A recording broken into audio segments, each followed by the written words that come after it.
aqui, de onde paramos.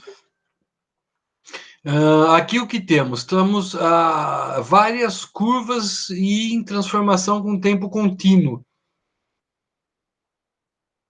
Desde uma transformação muito lenta, a curva 1, até uma transformação muito rápida, a curva 5. E de 1 a 5 que está aumentando, o que é? É a taxa de resfriamento. Concorda? Um resfriamento lento e um resfriamento muito rápido. Lembrando também que aqui está em logaritmo, hein? Está em log. Então, o 1, a velocidade de resfriamento relativamente baixa, forno, né? Se deixar resfriar dentro do forno, se você austenitiza o aço a 800 graus Celsius e depois você desliga o forno, ele vem resfriando lentamente, porque o forno tem os isolantes térmicos, né? Então ele resfria bem lentamente. E no final, a transformação ocorre em temperatura elevada, e no final você tem o quê? Perlita grossa.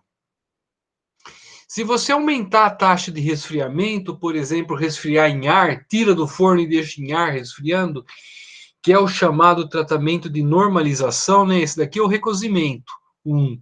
O 2 é a normalização. O que você tem? Você tem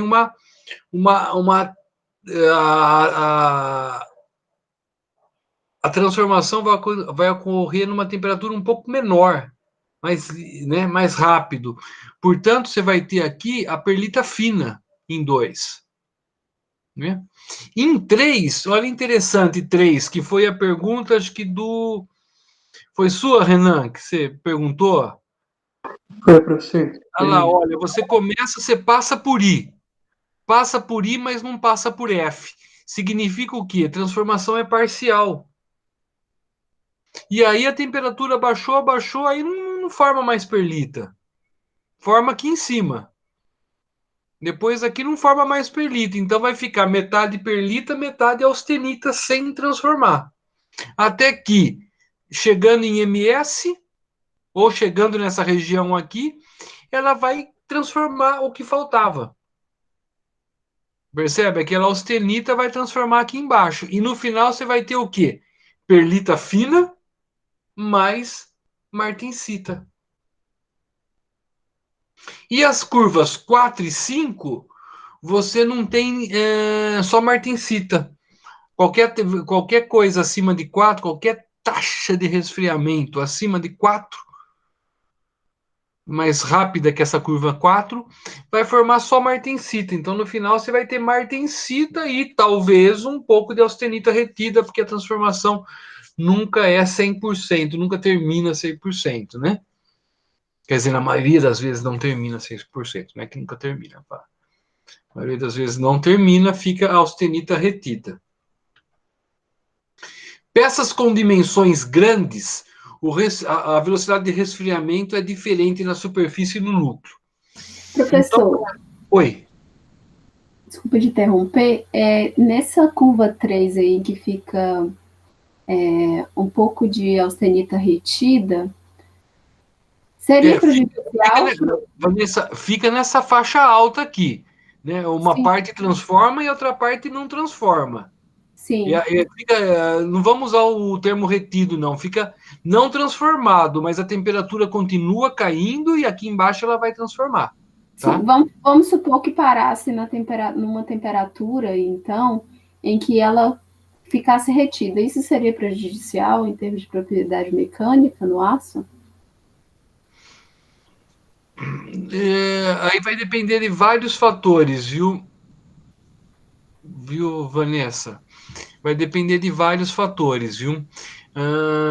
A austenita retida, ela é usada em aços de ultra alta tecnologia, porque ele consegue até aumentar a resistência à tenacidade de um aço, porque essa austenita retida, quando em algum momento que a trinca chega nela, ela se transforma, né? Produzindo uma transformação que é dilatando, ela dilata, né? Ela dilata. E essa dilatação da transformação pode interagir com propagações de trinca.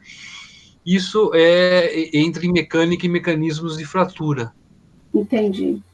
Mas aqui eu estou dando uma ideia para que vocês entendam o que acontece de forma básica com o material, o que ele vai ter no final, né? Então, uma pergunta que é do livro também, o livro tem uma pergunta assim, ele pede para, o que vai ter com uma curva meio parecida com essa, mas não igual a essa, traçando várias velocidades de resfriamento e pedindo para vocês, olha, quais são as fases resultantes. Então, nesse caso, não basta olhar o diagrama de equilíbrio de fases, né? O diagrama de fases. Tem que olhar o diagrama TTT, principalmente o diagrama TTT. Ok? Então, essas são as várias curvas de resfriamento contínuo. E para cada uma delas, você tem uma decomposição da austenita diferente. Portanto, as fases resultantes finais são diferentes. Enquanto aqui, na curva 1, você tem uma estrutura mais recosida, mais próxima do equilíbrio. Nas curvas 4 e 5, você tem uma estrutura bastante metaestável. E aqui vocês percebem que não faz sentido falar da bainita, hein? Não tem como obter a bainita com resfriamento contínuo, concordam ou não? Deixa eu voltar aqui Aqui, olha. Você não consegue obter com resfriamento contínuo a curva da bainita. Nenhuma descida aqui você consegue, né? Então não faz sentido, a bainita aqui quase não ocorre, né? E agora as estruturas, hein? Essa é a estrutura eutetoide. Gente, essa é uma estrutura que alia resistência e tenacidade, hein? Porque você está juntando uma fase muito resistente, dura, porém frágil, que é a cementita, juntando de forma muito íntima com uma fase muito menos resistente, muito mais macia e muito mais dúctil e, portanto, tenaz, que é a ferrita. Então, você tem um componente de alta resistência e tenacidade, que é o aço eutetoide. Ok? E veja que as lamelas realmente são, né? Elas até indicam mais ou menos para onde cresceu essa estrutura. E aqui, o que é? É um aço hipeutetoide. Veja a ferrita, fase clara, a ferrita proeutetoide, ou a ferrita primária, proeutetoide, e a perlita, o constituinte final, que é uma mistura de ferrita mais cementita. Perceberam? E provavelmente isso daqui seria um contorno de grão, hein? Geralmente a ferrita se forma nos contornos de grão. A ferrita, né, proeutetoide. E aqui é o aço hipoeutetoide. Desculpa, aqui é o hipoeutetoide, aqui é o hipereutetoide. No contorno de grão, o que nós temos? Cementita. Muito menos, hein? Porque percebam que, pela regra da alavanca, você vai ver que tem muito menos cementita, porque o valor para você medir a alavanca é 6,67, está lá longe. Então, a fração em peso e volumétrica da cementita é pequena, mas ela fica adornando, enfeitando os contornos de grão. Ela fica inteira no contorno de grão. Enquanto a cementita dentro da perlita está finamente distribuída nessas lamelas, no aço hipereutetoide, a cementita de contorno de grão fica uma lâmina mais grossa no contorno de grão, percebem? Isso daqui é extremamente fragilizante. Do mesmo jeito daquele alumínio bruto de fusão, Vanessa. Ou seja, aquele material é pensado para ser tratado termicamente por precipitação. E esse material também não é pensado para ser usado desse jeito. Ok? Ou seja, o 0,8 é mais duro e resistente que o 0,4. Estou imaginando que isso daqui seja em torno de 0,4. 0,4 carbono, 0,8 carbono, eutetoide. 0,4 o hipoeutetoide. O hipoeutetoide, como tem ferrita primária, ele ainda admite um pouco de deformação plástica, né? Porque a ferrita é muito mais macia, se deforma plasticamente. Se você quiser laminar, você tem que trabalhar com aço 0,2 no máximo. Muita ferrita e pouca perlita, para poder laminar e ele deformar bem. À medida que você já vai tendo muita perlita, já vai ser difícil os processos de conformação, né?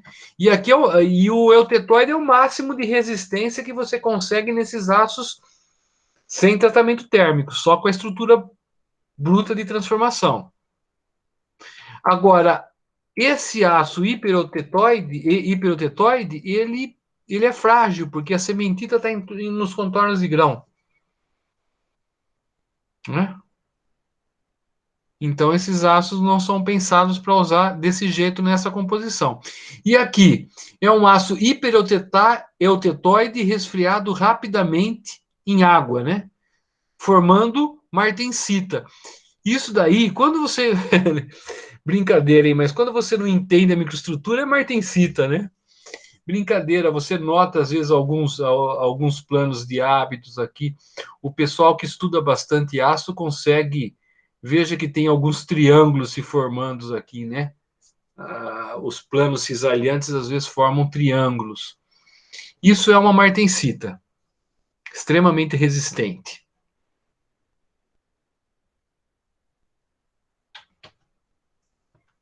Né? Fatores que influem as transformações fora do equilíbrio. Essas transformações que nós viemos vendo aqui. Né? O duplo C. Vamos chamar isso de um duplo C, né? Não bem esse do contínuo, você não vê o duplo C, mas nos isotérmicos você enxerga perfeitamente o duplo C, né? O que interfere? Quando que o C vai mais para tempos curtos? Quando que o duplo C vai mais para tempos longos? Né?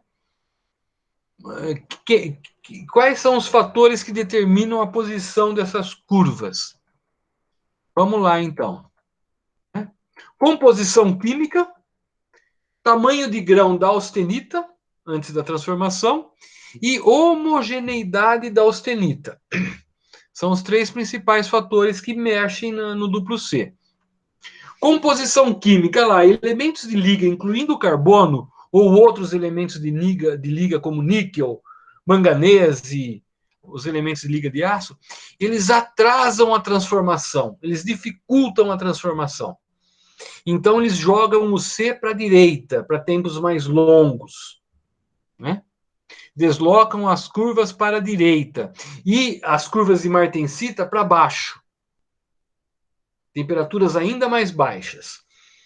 Porque eles dificultam tanto a transformação austenita-ferrita quanto a transformação austenita-martensita. Esses elementos de liga dificultam. Se você deixar bem puro, o ferro bem puro, a transformação você praticamente não consegue, porque você precisaria ter uma cinética muito rápida para ter a transformação, né? O C vem para tempos muito curtos para o ferro puro.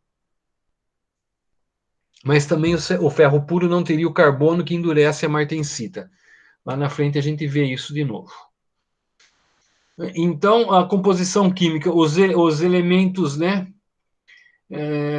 Então, se ele joga, veja bem, se os elementos de liga jogam o C para a direita, o duplo C, ou seja, para que a reação ocorra em tempos muito mais longos, o que acontece? Acaba favorecendo a formação da martensita.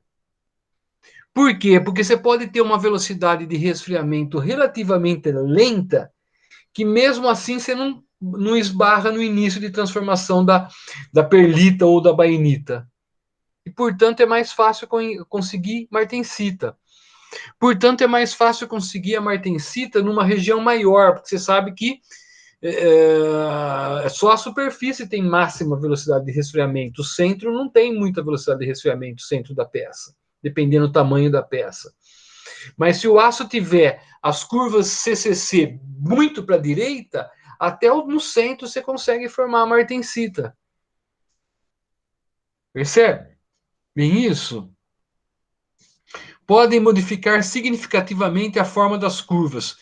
Possibilidade até de obter a bainita com resfriamento contínuo. Nossa, como que se obtém a bainita com resfriamento contínuo? Se você conseguir, com elementos de liga, se consegue modificar a forma das curvas. Olha como esse aço aqui é 0% carbono, adições de manganês, níquel, cromo e molibdênio. Então é um aço liga. Não é um aço carbono, é um aço liga. Tá? E o que faz o aço liga? Ele separa. De fato, aquele duplo C que a gente via era dois duplos Cs, porque tinha o C da ferrita e o C da bainita. E esses elementos de liga, eles conseguem separar. O duplo C aqui em cima é o duplo C da transformação resultando em ferrita mais perlita.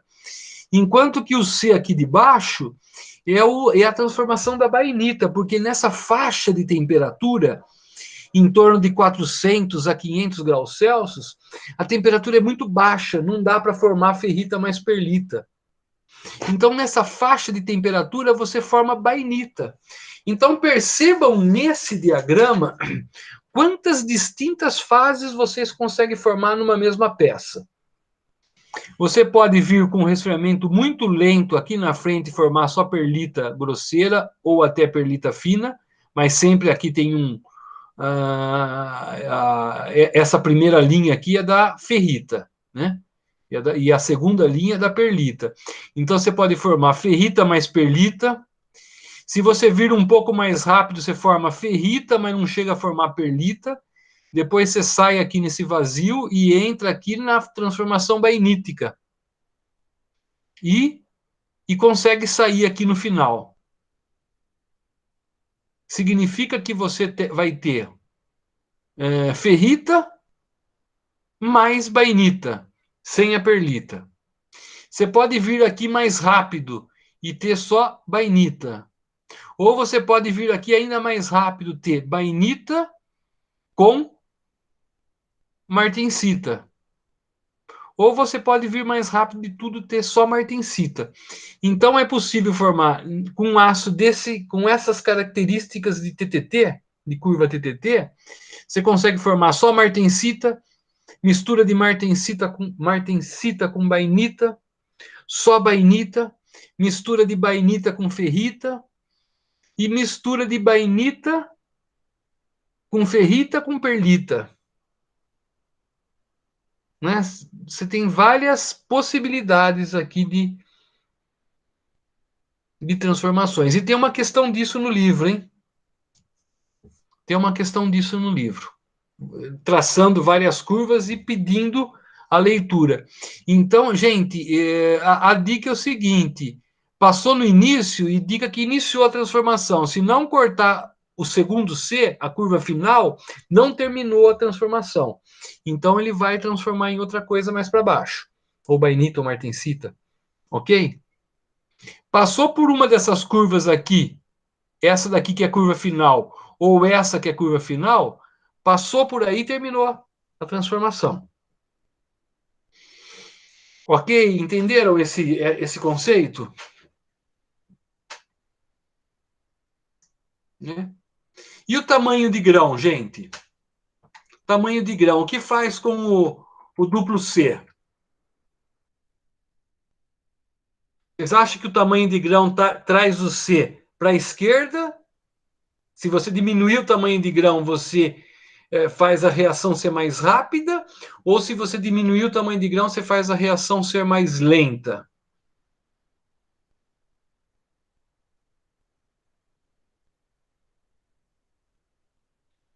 Hein, gente? Com relação a tamanho de grão, o que vocês esperam? Diminuir o tamanho de grão, desloca para a direita ou para a esquerda? E a mesma pergunta, aumentar o tamanho de grão, desloca para a direita ou para a esquerda? Diminuir o tamanho de grão, desloca para a esquerda. É Por quê, Renan? mais rápido, né? Não tem menor tempo de crescimento. Menor, a velocidade de crescimento é menor. E a queda de temperatura é maior, então tem Não, uma. você reduz o tamanho de grão, você falou que a reação fica mais rápida. Por quê?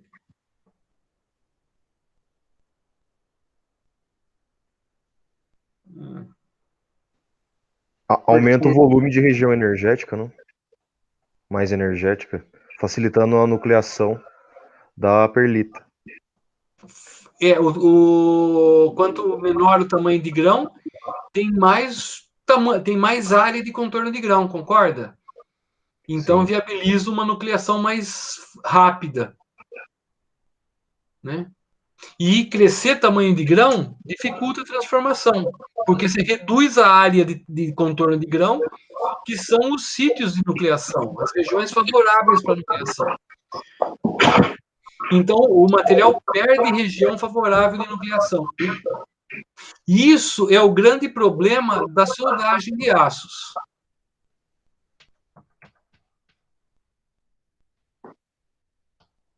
Tamanho de grão da austenita. Quanto menor, mais para a esquerda as curvas vão, né? Ou seja, quanto menor o tamanho de grão, né? Quanto menor o tamanho de grão, maior o número de contornos, maior a área de contornos de grão, nucleação mais rápida, né? E a homogeneidade da austenita também. Quanto mais heterogênea tiver inclusões, carbetos residuais, regiões com alta densidade de discordâncias, mais para a esquerda o duplo C caminha. Mais rápido é a transformação. Né? O que acontece na soldagem? Você vai soldar um aço com uma determinada quantidade de carbono. Sabe que o carbono é inimigo da soldagem, né? Aço com alto teor de carbono é melhor para tratamento térmico, mas é pior para soldar. Quando você solda, o tamanho de grão cresce muito, porque as temperaturas são elevadíssimas, né? Do lado da zona termicamente afetada, chega a 1.300, 1.400 graus Celsius, né? Só não chega a fundir a ZTA. Então, o tamanho de grão cresce muito. Crescendo o tamanho de grão, diminui a área de contornos de grão. Dificulta a nucleação da ferrita. Portanto, dificultou a formação da ferrita, vai facilitar a formação de estruturas que se formam em temperaturas mais baixas, como a bainita ou a martensita. E para soldagem, não pode formar martensita, porque na região da solda, o material vai sempre se deformar plasticamente, porque as contrações devido à redução da temperatura são muito altas na soldagem. Então, na ZTA, sempre vai ter que ter deformação plástica para suportar a contração do resfriamento, porque só a região da junta aqueceu, só a região da junta tem que resfriar. Então, a região da junta vai ter que contrair muito e vai ter que se deformar para absorver essa contração que ela tem que fazer, né? E se formar a martensita na hora que ela precisa contrair e se deformar, a martensita é muito dura, ela vai trincar. Né? Ok? Professor, nesse caso aí, que a curva se desloca para a esquerda, e em decorrência disso o tamanho de grão diminui, vale apenas para aço microligado ou para qualquer um? Não, aqui vale o conceito. Aqui vale o Entendi. conceito, né? Quanto menor o tamanho de grão, mais. Ou seja, depende da composição. 0,2 carbono é muito mais rápido que 0,4 carbono. Mas não depende só da composição, depende também do tamanho de grão. Sim. E depende também de impurezas, como óxido de silício, como Entendi. inclusão não metálica. É sítio de nucleação de nova fase, né? Então, quanto mais puro, o C vai mais para tempos longos. Para soldagem, o tempo longo não interessa, porque na soldagem não me interessa formar martensita. Para tratamento térmico, me interessa o tempo longo do C, porque viabiliza eu ter martensita até no interior da minha peça, profundamente. Entendi. Porque dentro da profundidade da peça, a taxa de resfriamento é menor. Então, se eu tiver um C mais distante da origem dos tempos curtos, maior a fração da peça que vai estar com estrutura martensítica. Então, para tratamento térmico é o ideal. Para soldagem, não. Tem aquela questão do carbono equivalente lá, né? Da Isso, o carbono soldabilidade. equivalente acaba com soldagem, aço tem que ser de baixo carbono. E para Perito. tratamento térmico tem que ter mais carbono. Depende do que se quer, né?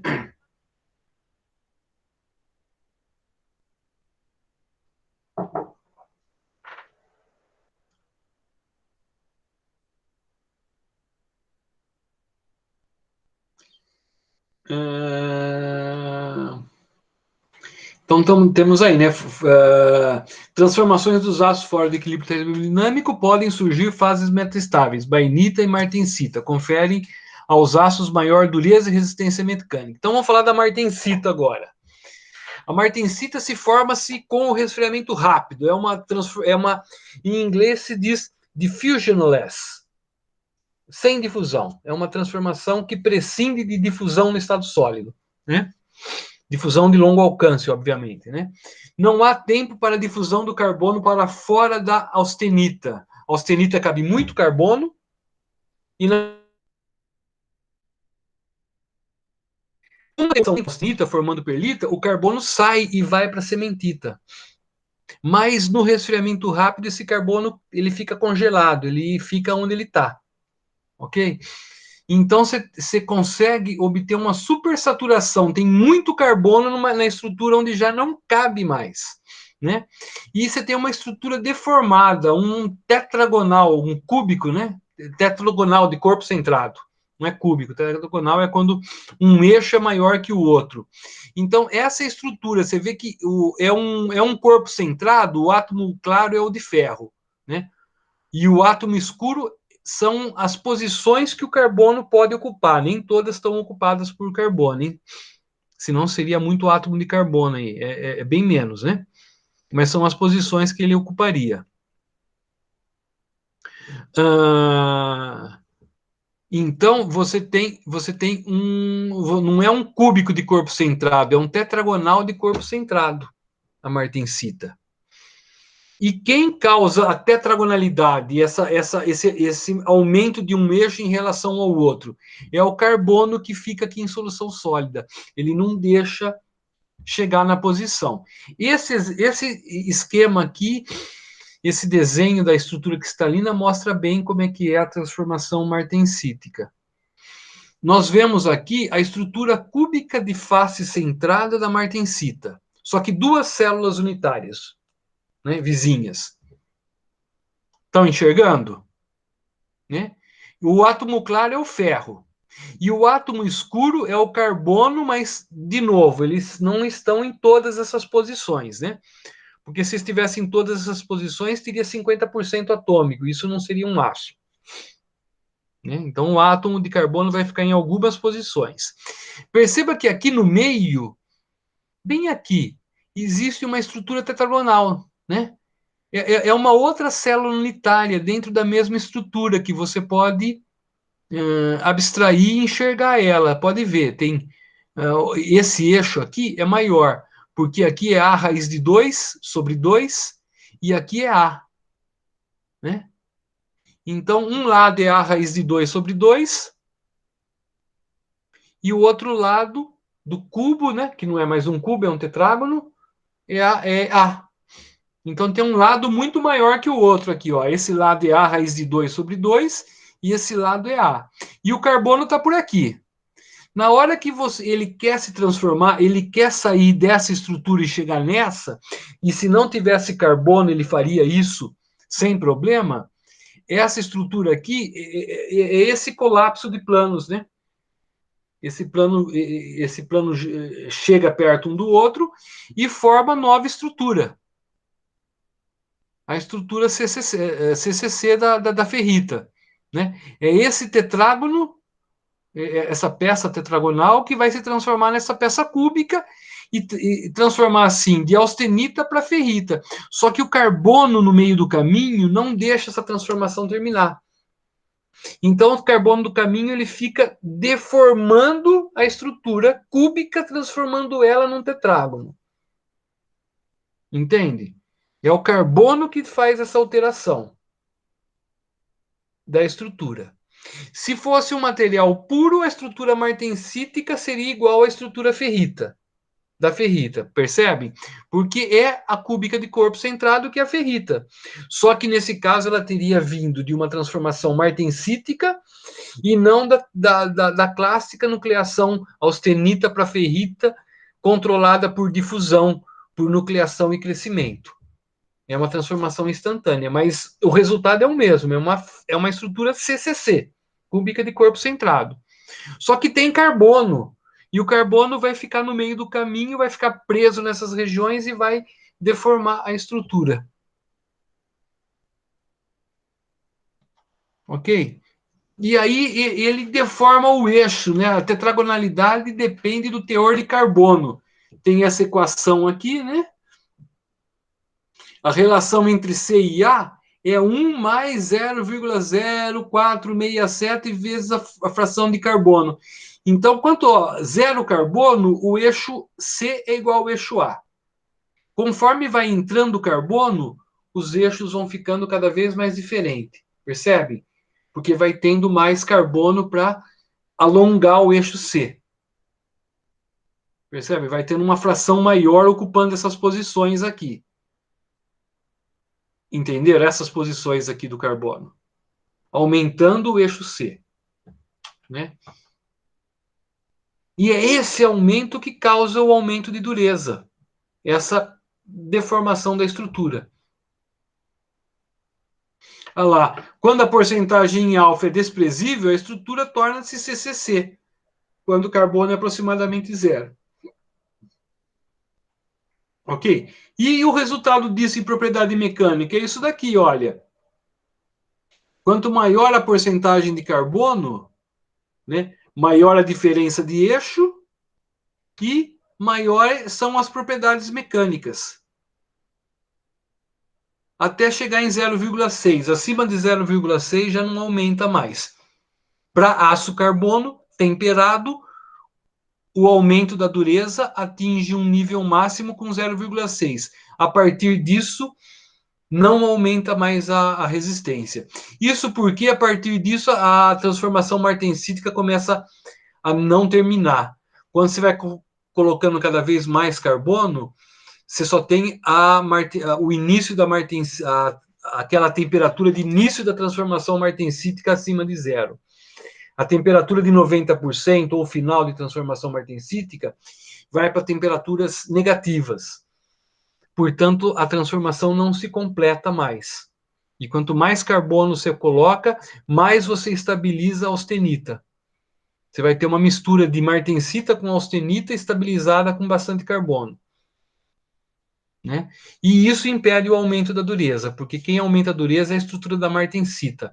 A estrutura da austenita é muito macia. A estrutura da austenita é muito mais dura por causa dessa deformação que o átomo de carbono faz na estrutura cristalina, tirando ela da forma cúbica, deixando ela na forma tetragonal. E mexendo muito nos planos de deslizamentos, né? Porque os planos de deslizamento ficam todos torcidos.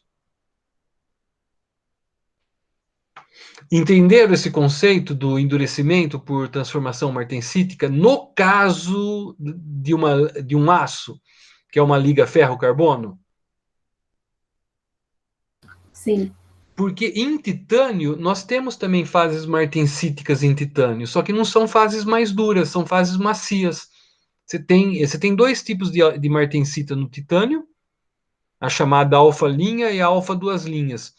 Ambas são macias. O material formado daquilo lá, ele não é muito duro. Ele é tão macio quanto o material de partida, dependendo, ele pode ser até mais macio, dependendo da liga. É no aço que a martensita é muito dura. Por essa questão do carbono, deformando a estrutura. Então, a gente pode entender como uma transformação atérmica. Ela depende só da velocidade e não da temperatura. Né? É uma transformação atérmica. Você faz um resfriamento muito rápido, ele vai depender da velocidade de resfriamento e não da temperatura, né, em que ocorre a transformação. Se a temperatura é mantida entre MS e MF, interrompe-se a reação, mistura de austenita retida mais martensita, como eu já falei, né?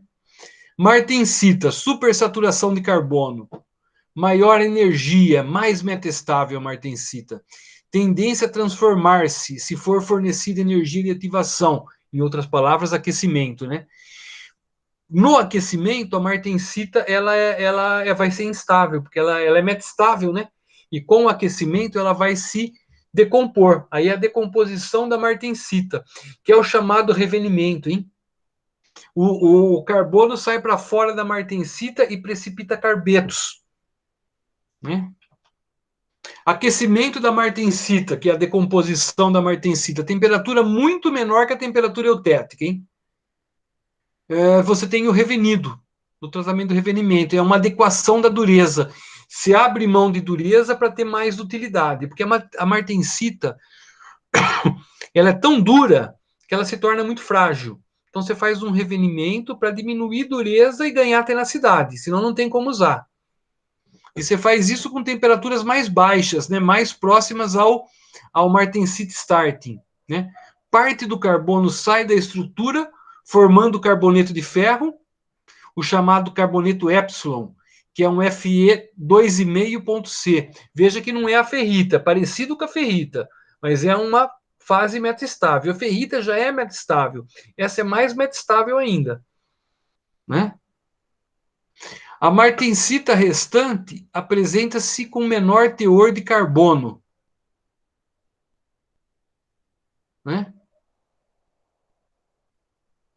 E a austenita residual ela pode transformar-se, dependendo o que acontecer. Uma deformação plástica tem a finalidade e a capacidade de deformar e de transformar essa martensita retida, né? São também as técnicas que se usam nos aços strip, né? Que eles deformam o material que tem austenita retida. Temperaturas mais altas, maior difusão, ferrita mais cementita. Ou seja, se eu fizer um revenimento a temperatura baixa, nós vamos ter precipitação de carbeto, epsilon, e menos carbono na austenita, na martensita, desculpa, e martensita restante vai ter menos carbono do que tinha antes, porque parte desse carbono foi para formar o carbeto, né? E uma parte da austenita residual pode se transformar em ferrita ou martensita. E a temperaturas mais altas tem maior difusão, então a martensita vai se transformar em ferrita mais perlita, com morfologia diferente da perlita, né? Vai ser ferrita mais cementita, mas não aquela morfologia lamelar da perlita. E numa temperatura muito próxima da temperatura eutetoide, você consegue fazer com que a cementita fique esferoidizada, aumentando pelo menos a dutilidade do material, né? A cementita que era na forma de placas, ela fica na forma de esferas. Porque maior temperatura, você tem maior difusão no estado sólido, você consegue chegar na forma esférica, porque aí reduz também a interface, né? E a bainita? A bainita é uma mistura de ferrita deformada e carboneto de ferro, né? Foi descoberta por esse Bain, por isso que ficou com esse nome de bainita, em 1930. Nucleação e crescimento. A bainita ainda se forma por nucleação e crescimento, hein? Só a martensita que não, né? Nucleação e crescimento porque tem que ter difusão e a morfologia depende da temperatura, né? Isso daqui é uma bainita formada em contorno de grão, tá vendo? Em cada direção ela cumpre um crescimento de acordo com a orientação cristalina do grão, né? São dois tipos de bainita. A bainita superior, temperaturas mais altas, próximas ao cotovelo da curva. A bainita superior tem esse jeitão aqui. Primeiro ela precipita um bastão de ferrita, uma agulha, um bastão de ferrita, e para precipitar isso, o carbono fica na vizinhança. E no final, o carbono vai ficar com tanto carbono que precipita o carboneto de ferro, entre as plaquetas. Um carboneto já mais próximo da cementita mesmo. Então, você vai ter as plaquetas e os carbonetos. Essa é a bainita superior. E a bainita inferior? A bainita inferior, ela vai ter a precipitação também dentro do bastão. Ela vai ser ainda mais dura que a bainita superior. Bainita superior já é mais dura que a perlita. E a bainita inferior é mais dura que a bainita superior, só não é tão dura quanto a martensita. Ok? Então, esses são os dois, as duas formas da bainitas resumidas nessa temperatura, né? Você tem uma região com carbono supersaturado, ele precisa sair daqui para transformar. Aí ele sai, ele forma um bastão de ferrita. E aqui ele forma um bastão, mas com carboneto dentro. E depois ele forma os carbonetos entre as placas, e aqui também. Essa estrutura é mais refinada que essa. Então, essa é a bainita superior, essa é a bainita inferior. Aços bainíticos também se desenvolveram muito nos últimos anos, tem muitas aplicações, muitos tratamentos térmicos que otimizam ainda mais essa estrutura.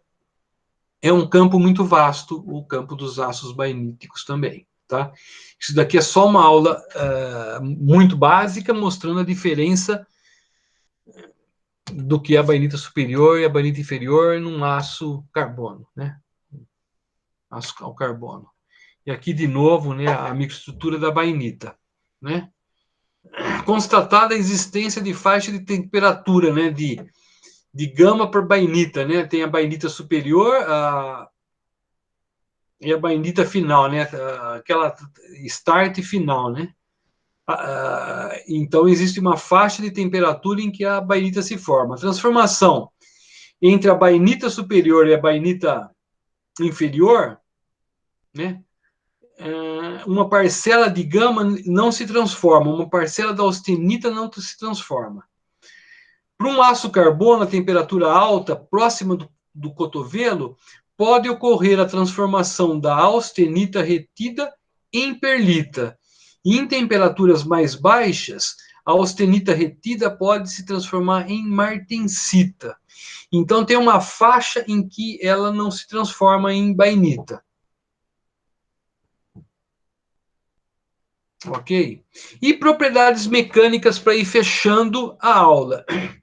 Olha só, aços carbono e aços liga. Esses dois primeiro, aço 0,10% de carbono, é um aço hipotetóide, né? Está abaixo de 0,8, 0,1. Então, ele é um aço macio, 180 megapascal de limite de escoamento e 325 de limite de resistência. É um aço de baixa resistência, vocês devem concordar. Dobrando a quantidade de carbono, olha como aumenta bastante a resistência, né? Tensão de escoamento fica 100 megapascal acima com 0,2% de carbono. Por quê? Porque vai ter mais perlita junto com a ferrita. Percebem? E esse aço aqui, um aço liga, olha para onde vai a resistência.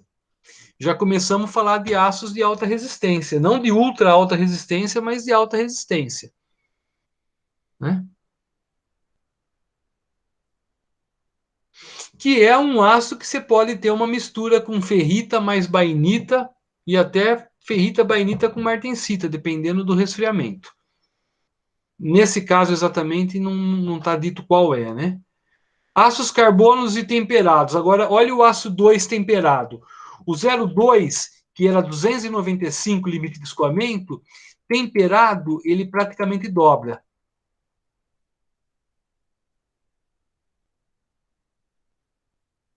Né? O 0,2, que era 295 e 380, escoamento e resistência máxima, ele vai para 510, não, entre 430 e 585, e limite de resistência é muito maior. Essa faixa muito ampla é porque quando ele está temperado, depende do revenimento, ele pode estar um pouco mais resistente e um pouco menos, né? Então, essa faixa é devido ao revenimento. Tem vários tipos de revenimento. E o aço com 0,95% de carbono? Olha para onde ele vai. Altíssima resistência. Daí que eu falei, relembrando, Vanessa, aquele material com cementita nos contornos de grão não serve para nada. Aquele material foi pensado para fazer um tratamento térmico de têmpera e revenimento. Entendi. E a cementita não vai ficar nos contornos de grão, né? E onde vai ficar? Ela vai ficar finamente distribuída, se tiver na forma de ou de bainita ou de bartensita revenida. Os carbonetos vão estar muito bem distribuídos, não vai ser aquela sementita espessa no contorno de grão fragilizando. Entendi. Então, quando se produz um material desse, já é esperando um tratamento térmico depois, né? Ah, sim, porque um aço hiperotetóide sem tratamento térmico não serve para nada. Entendi. Agora, um aço hiperotetóide, sim, serve, porque você vai ainda conformar, você vai soldar, você não está pensando nele tratado termicamente. Embora você veja como tratado termicamente o 0,2%, ó, de 380 ele sobe para 600 a 680, ele quase dobra a resistência, o limite de escoamento também sobe muito.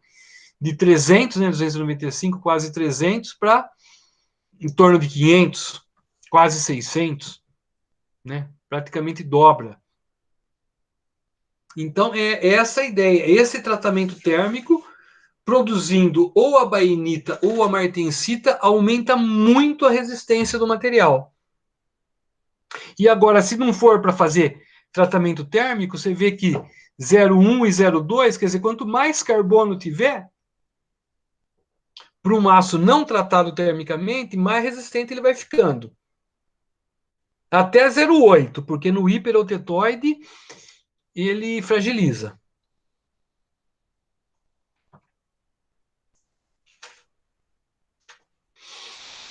Caros, o que eu tinha para mostrar de aço acaba por aqui. Eu vou interromper a gravação, a gente segue conversando.